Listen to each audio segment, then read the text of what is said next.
Welcome to the Pacific Research Institute Next Round podcast. I'm Tim Anaya, PRI's Vice President of Marketing and Communications, and your podcast co-host. This week, as we get into the holiday spirit, we're thinking about books. If you haven't checked it out already, we recommend that you take a look at our annual PRI Holiday Book Guide, which you can find on our website at pacificresearch.org. And there you'll see recommendations from all of PRI's team for their favorite books of 2025 to give you inspiration for the book lover on your holiday shopping list. And this week we have one of our favorites, who happens to be a terrific author, Mark Skousen. Now you may know Mark as the editor of Forecasts and Strategies, the nationally known investment expert, economist, a professor at Chapman University, and the author of more than 25 books. And he's here today to chat about his latest book. He's actually a distant relative of his,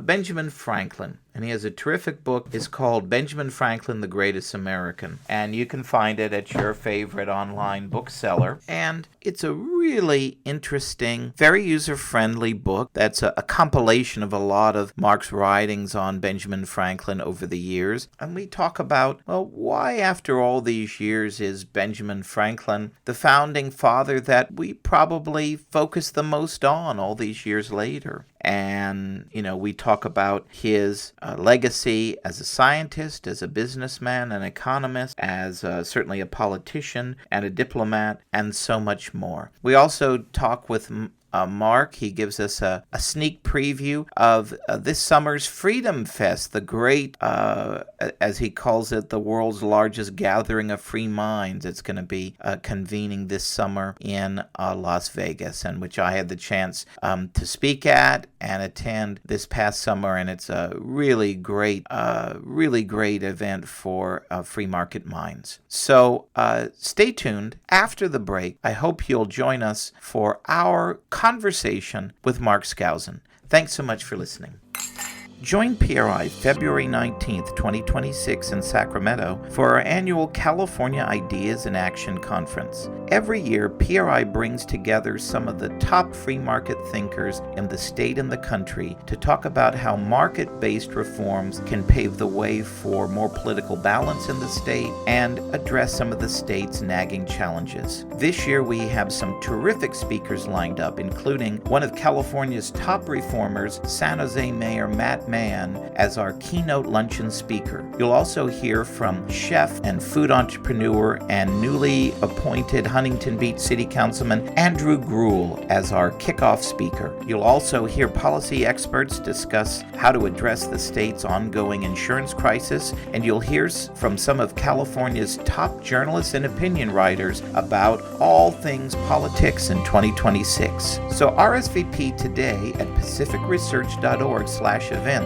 to guarantee your spot for probably the top free market conference in California every year, PRI's California Ideas in Action Conference, February 19th, 2026 at the Sutter Club. Go to pacificresearch.org/events to join us in Sacramento.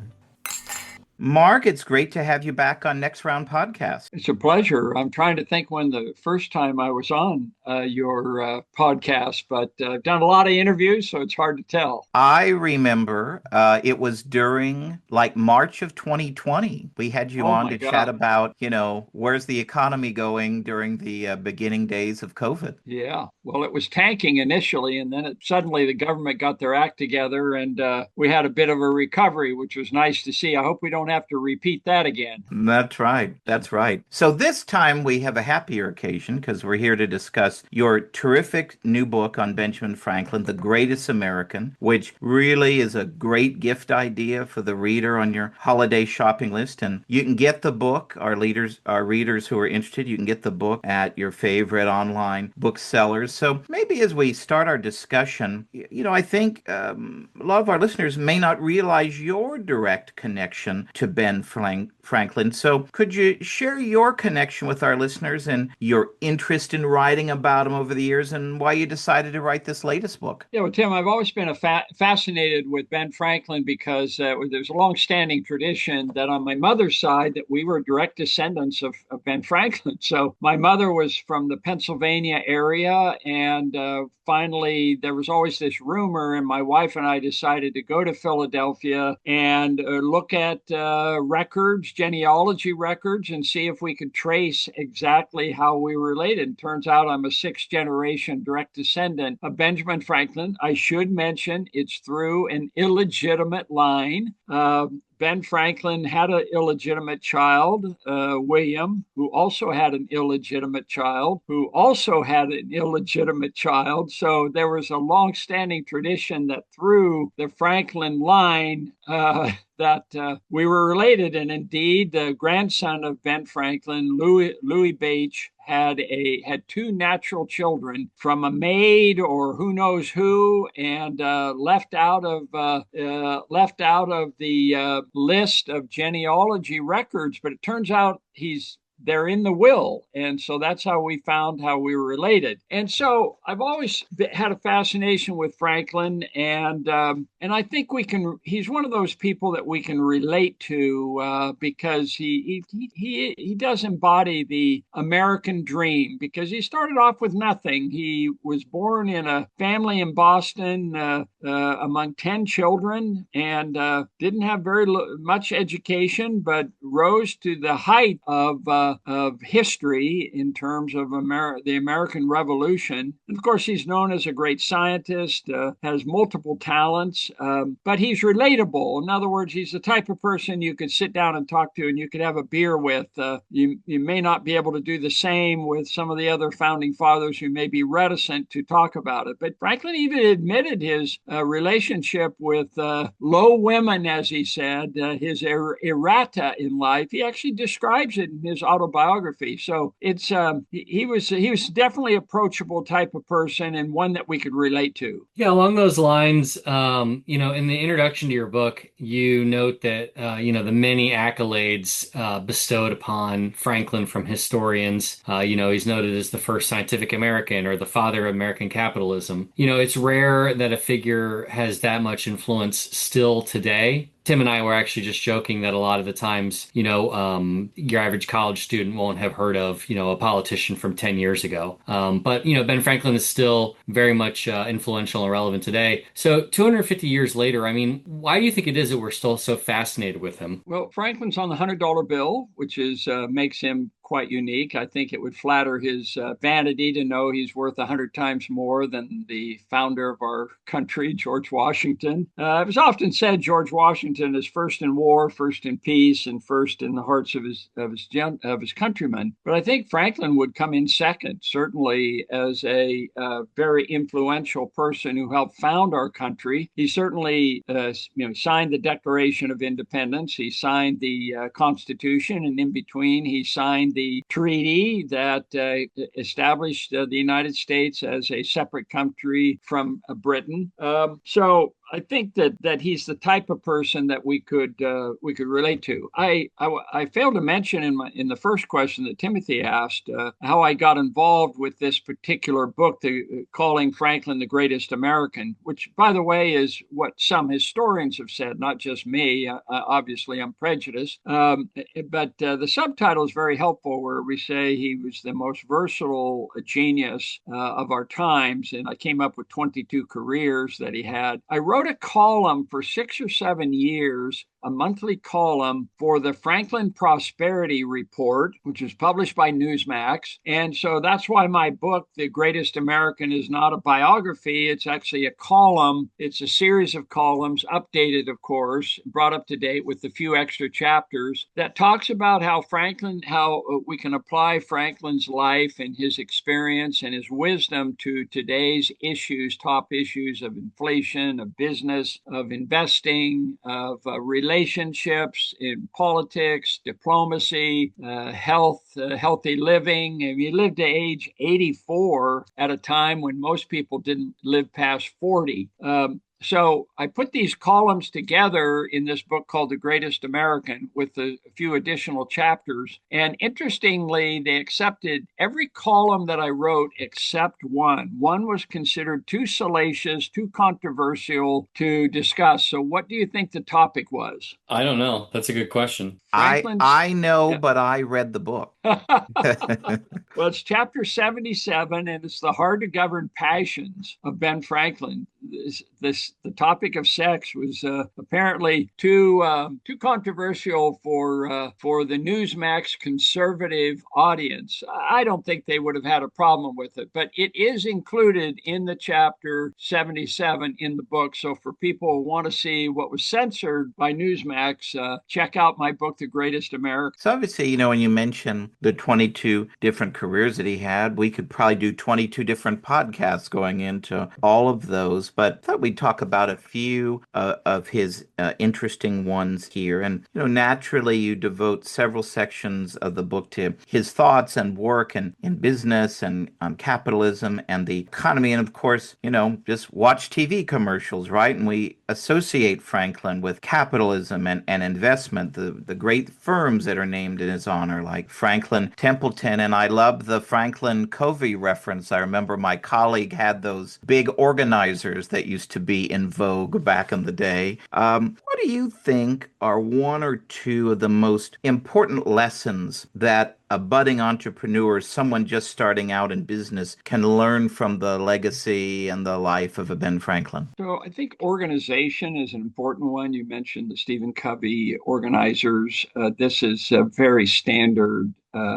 He was a printer, he was a publisher, and he had to be well organized and was well organized you had to be very careful with your printing and you avoid typos. And you had to be very well organized.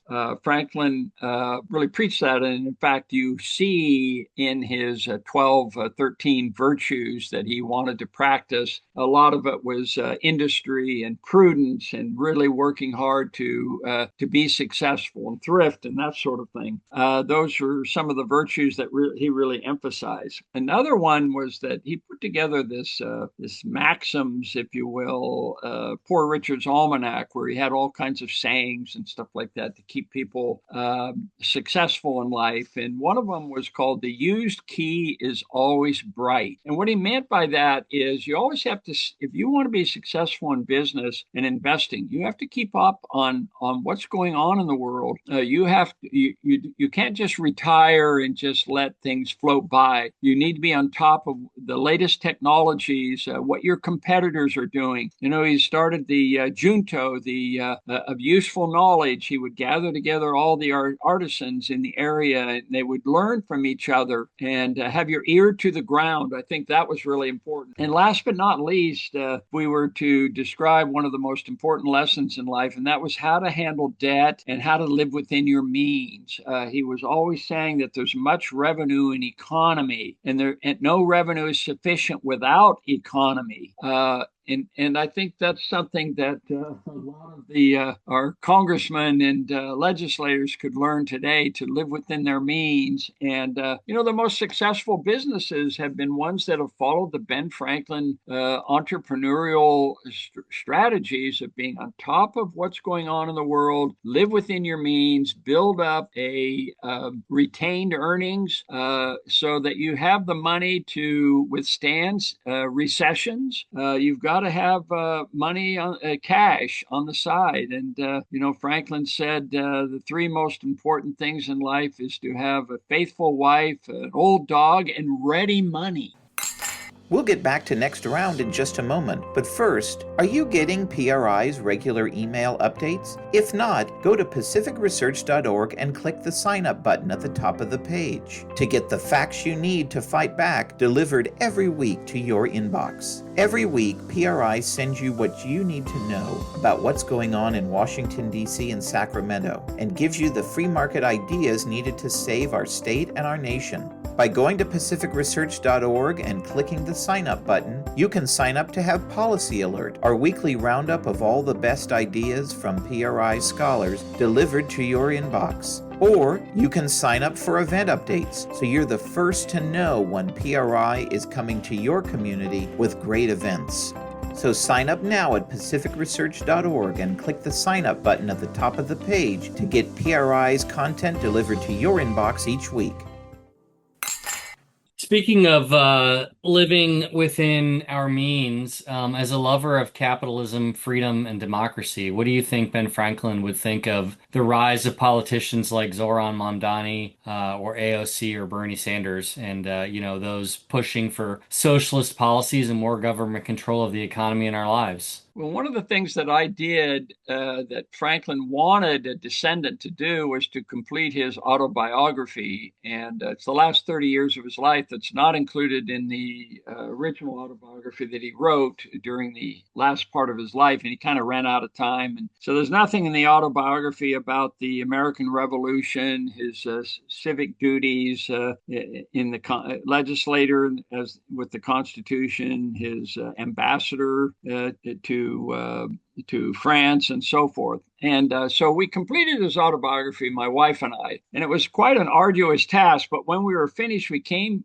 up with several quotes which kind of described Franklin's views on government. And he really adopted kind of a laissez-faire policy that the government should not be meddling constantly in our affairs. And if they did, it would cause slow growth or a recession and a secular decline in our economy. Unfortunately, we've avoided that largely because we've adopted a format of laissez-faire. In fact, there's a couple of quotes that come out of this completed autobiography. One is, "A virtuous and industrious people may be cheaply governed." So I asked the question, do we have cheap government today? Whether you're Republicans or Democrats, most people agree government's expensive. And it's getting more expensive with these people who constantly meddle and engage in over-regulation, over-taxation, nationalizing, government running businesses. I mean, that's not a good formula for success in New York City or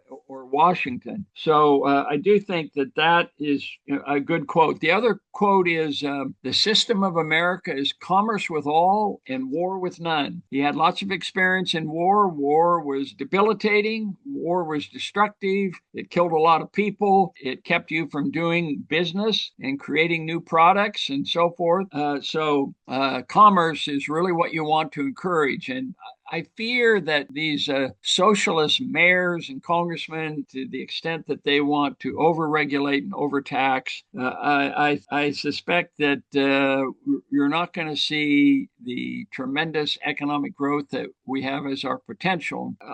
Ben Franklin was always an optimist that despite every effort by government to regulate us and tax us, we can still achieve success, and he would certainly be pleased with what we're seeing overall. So hopefully the socialists Americans will learn their lesson, because it's really not about him or her, but it's about them, the people who elect these people. That's where the education needs to take place. So young kids, we hope, first learn about Benjamin Franklin when studying electricity in the famous kite and key experiment. In the opening of your section on his scientific achievements, you quote the Harvard historian Joyce Chapman, who argues that Franklin would not have become the great statesman and diplomat that we know from history were it not for his inventions and his scientific experiments. What's your view, and how important do you think his scientific achievements are to his overall legacy? Do you think he would be as big a deal as he still is today, all these years later, without all of his many inventions and experiments? Yeah, he was definitely, as Chapman says, a first scientific American. And there's a lot to be said for it. It's because of his scientific experiments that he became so famous and had so much influence. When he arrived in Paris, he was just overwhelmed by the crowds who wanted to see the famous scientist Benjamin Franklin, who earned the Copley Prize, which was the kind of the Nobel Prize of that era for his experiments in electricity, and also the discovery of the lightning rod, for example, to protect homes and buildings from fire. A very important discovery.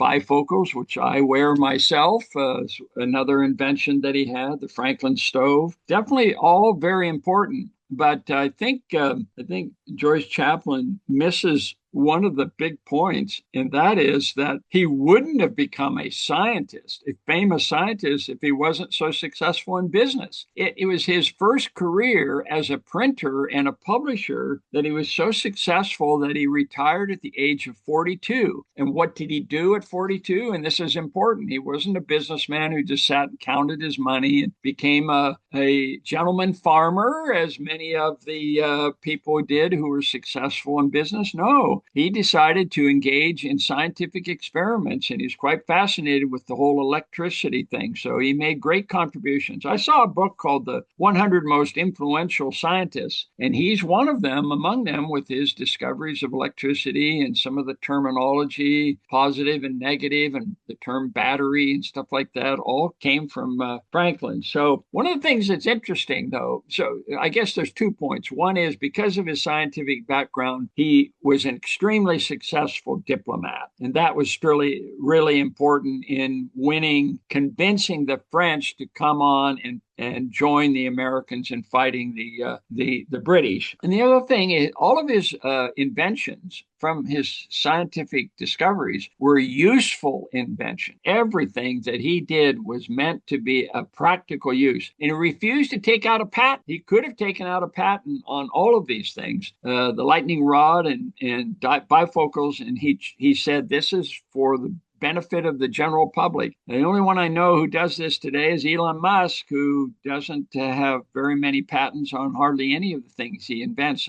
And he's a big fan of Ben Franklin, so he probably learned that from him. Speaking of Franklin the diplomat, we have America's 250th birthday coming up, which, obviously reminds us of his role in the American Revolution. Interesting, you write that even though he was a big political figure at the time, he wasn't really a fan of war, and he even grew tired of partisanship, the more he was in the political world. So, obviously I'm asking you to speculate here, but what do you think, the man who talked about a republic if you can keep it, would think of our politics today? Do you think he'd be optimistic or pessimistic about America's future and our place in the world in the coming years? So as a diplomat, I think Ken Burns is correct. He's the greatest American diplomat in our history. He was so successful. The treaty that he helped lead was probably the best success story when it comes to treaties. He got everything that you wanted, making the United States bigger than France and England and Germany and all of these countries combined. It's truly amazing, creating an empire basically with the Treaty of France. And he was not a fan of war. To him, war was always the last resort and should be the last thing that you should consider. And I quote in my book a number of times where he is quite depressed about war. There's no such thing as a good war, a bad peace, he would say. And he said, look at all the good things that we could do with these resources and with men who were killed, who no longer are available for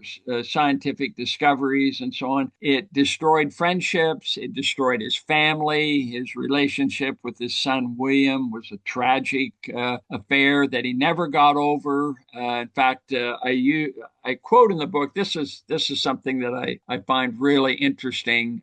We all talk about, well, let bygones be bygones. This is what William said. They were very close, and then Franklin made the mistake of having William, his son, appointed the governor of New Jersey. Well, he became a loyalist and never gave that up and decided to fight for the British during the war against his father. This caused untold difficulties with his father because he was always being accused of being a double spy because his son was a loyalist, and his son actually raised money and arms against his own father. So at the end of the war, William writes a letter to his father and says, hey, let's bygones be bygones. Let's get together as you come back from America. Let's resolve our differences. And Ben Franklin writes a very poignant letter that I'll never forget, and I quote it in the book, where he says, I can understand these feelings that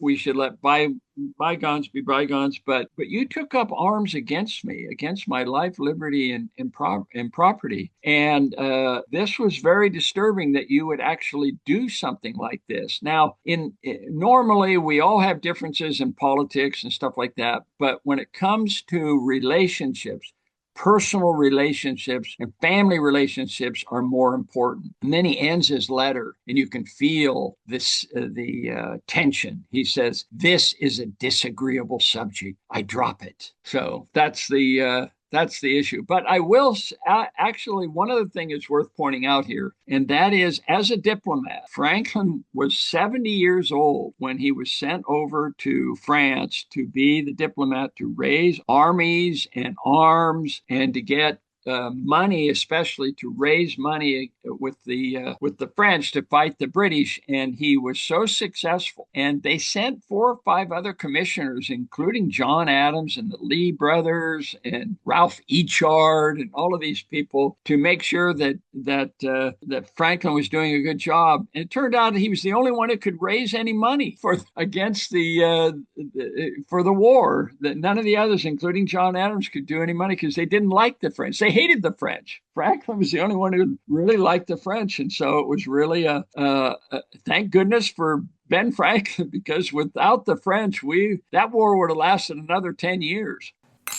We'll get back to our great guest in just a moment. But first, are you following PRI on Facebook? By following PRI at facebook.com/Pacific Research Institute, that's all one word, you'll be the first to read free market ideas from PRI's terrific team of scholars on all the hot issues like education freedom, single-payer healthcare, crime, homelessness, green mandates like the ban on natural gas appliances, and more. Plus, when you follow PRI at facebook.com/Pacific Research Institute, you'll be the first to know when tickets go on sale for PRI's must-attend luncheons, dinners, and galas across the state. And you'll be first in line to secure your spot to hear great speakers like Michael Schellenberger, Gordon Chang, Steve Hilton, and many more. So go to facebook.com/Pacific Research Institute and follow PRI today so you'll be the first to know. So Benjamin Franklin has certainly been hot in pop culture lately. You know, he was the subject of the recent Apple TV miniseries Franklin, starring Michael Douglas. And of course, he makes an appearance in the new Ken Burns documentary series, The American Revolution. And he's voiced by the great stage and television actor Mandy Patinkin. So what are your thoughts on some of these recent portrayals of Franklin on TV? Are they getting it right, or are they leaving some important things out? Yeah, I have a chapter on his humor, and it's an extremely important aspect of his life, because one of the reasons he was so successful as a businessman and as a diplomat was because he had a light side, and he was famous for his satires and his humor, where he had little sayings and stuff like that, like 3 people can keep a secret if 2 are dead and stuff like that. And I'm afraid that the more recent portrayals of Franklin, such as Michael Douglas, failed, unfortunately, to express that kind of humor and his delightful relationships with men and women.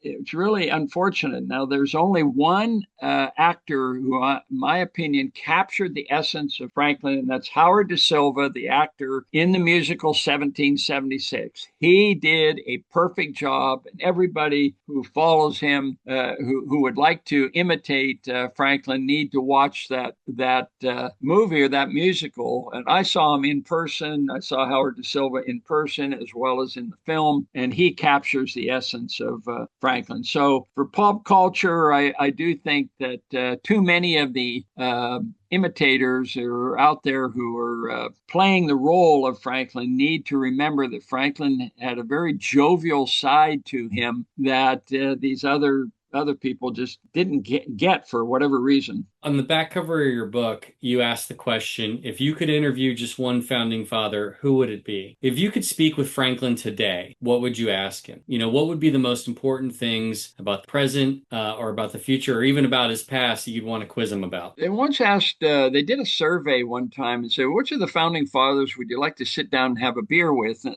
frankly, the only correct answer, and I just say frankly, would be Ben Franklin, because he was the most honest and direct and would answer all of your questions. If you were interviewing Thomas Jefferson or George Washington, both very aristocratic Virginians, they would be reluctant to ask to respond to any questions like Thomas Jefferson, what was your relationship with Sally Hemings? Or George Washington, why did you have no children?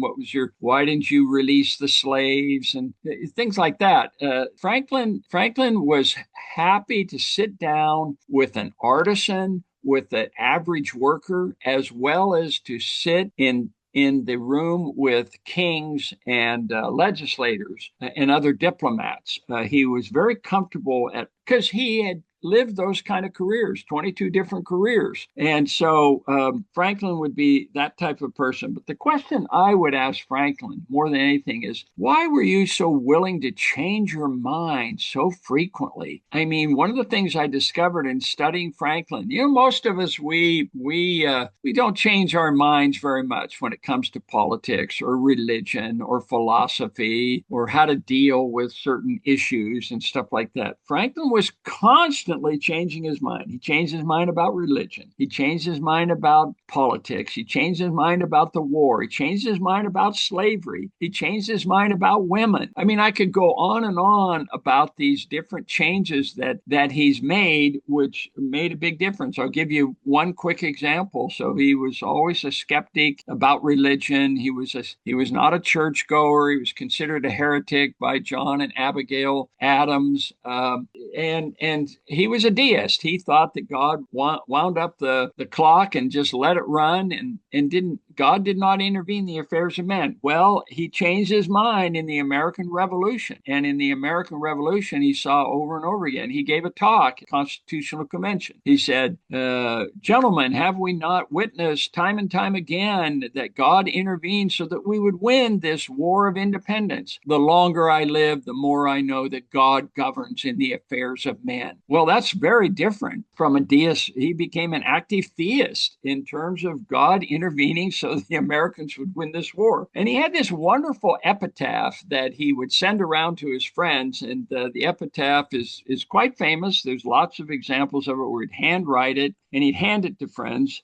who were Christians, and who'd said, the body of B. Franklin, printer, like the cover of an old book, stripped of its lettering and gilding, lies here, food for worm. The work will not wholly be lost, for it will, as he believed, appear once more in a new and more perfect edition, amended and corrected by the author. On that note, as we close, one of the great projects that you work on every year, it's really a family affair, is your terrific annual Freedom Fest conference, which I had the chance to attend for the first time and speak at this summer in Palm Springs. And I can't say enough what a blast it is and what a great time it is to be at. So give our listeners a preview. What's coming up for Freedom Fest 2026, and how can those who want to attend, how can they join in on the fun next year? Well, thank you for bringing that up, because it is something that I have really worked hard to make a success. And one of the inspirations for this annual meeting, the idea was to come together once a year. We all live busy lives, but could we once a year come together to learn from each other, to network, to socialize, and celebrate liberty? That's what it's all about. And of course, this year it's the 250th anniversary of our nation's founding. It's also 250th anniversary of Adam Smith's Wealth of Nations, whose book is a Declaration of Economic Independence. So we're going to be talking about both our nation's founding. I mean, rumor has it that George Washington and Thomas Jefferson and Ben Franklin are all coming back to life, and will make an appearance at our Freedom Fest this year. The dates are July 8th through the 11th. So you will be there on 7/11 in Vegas to celebrate liberty. And it will be at the Caesars Forum Convention Center. And so several thousand like-minded individuals who love liberty of whatever political persuasion they are will be coming together. Steve Forbes will be there. He's perennial, comes on a regular basis. He's there the entire time, very busy man, but he feels it's important to come together. John Mackey, CEO of Whole Foods, Kennedy from Fox News will be our MC. There's going to be several thousand people there, 200 speakers and so forth. And we're actually billing it this year as the World's Fair of Liberty. So we think that, the World's Fair, like in New York and Chicago over the years, it's always a wonderful time to see what's new, the new technologies, where America is headed. I think it'd be very appropriate.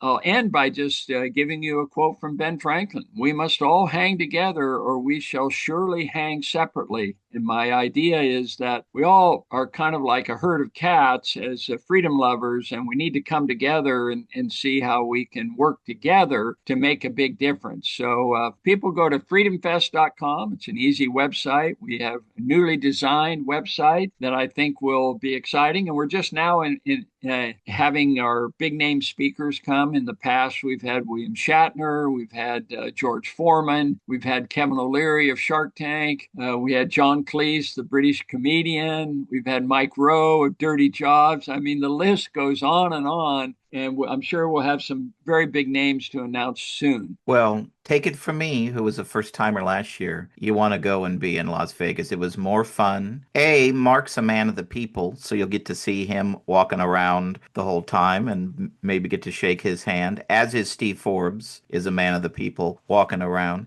And it's more fun. The people you meet are great. The breakout sessions and the main stage stuff, highly recommended. You made a believer out of me going there last year. Well, thank you. And in fact, I should mention we don't have a green room, and so usually a green room is where speakers hide out. You don't get to meet them. You see them up on stage, and that's it. But not at Freedom Fest. Steve Ford, Sean Mackey, these people are walking around. You get to go up and talk to them, and that's a unique aspect of our conference. We also have a big trade show for liberty, an exhibit hall where all the major think tanks and freedom organizations, and we have a financial conference. I should also mention we have our Anthem Film Festival that my wife runs. Boy, that is very popular, to sit down and see the latest films that have libertarian themes and stuff like that. So it'll be great to see PRI there, and you guys as well. I'm really looking forward to it. Well, we have our new film on the high school dropout problem in America called Graduation Day that we're about to release, narrated by Mike Rowe. So maybe we might enter it in the film fest. I would hope so. My wife would I'd love to see that. Mike Rowe was a huge hit a couple years ago at Freedom Fest. I mean, we had a group of singers that came in and stuff, because he used to sing in a barbershop quartet and stuff.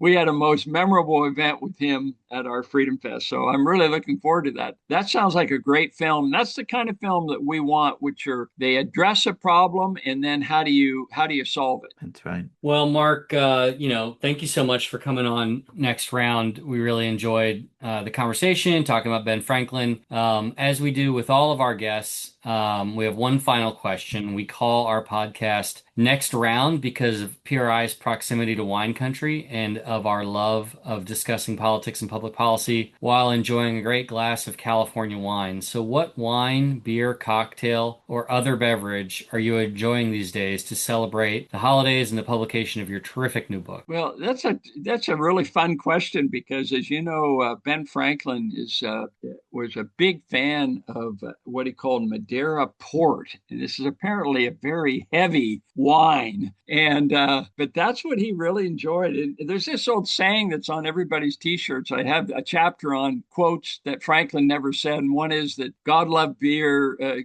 He gave us a beer because he loves us so much. And of course, Franklin actually said wine is the choice. So you have the best example right there of what Franklin would choose to toast our 250th anniversary and to toast Ben Franklin, the greatest American. Well, Mark, thanks so much for joining us again today and chatting with us for a few minutes. Hope your book is a great success. Thank you very much. And as Franklin would say, be free.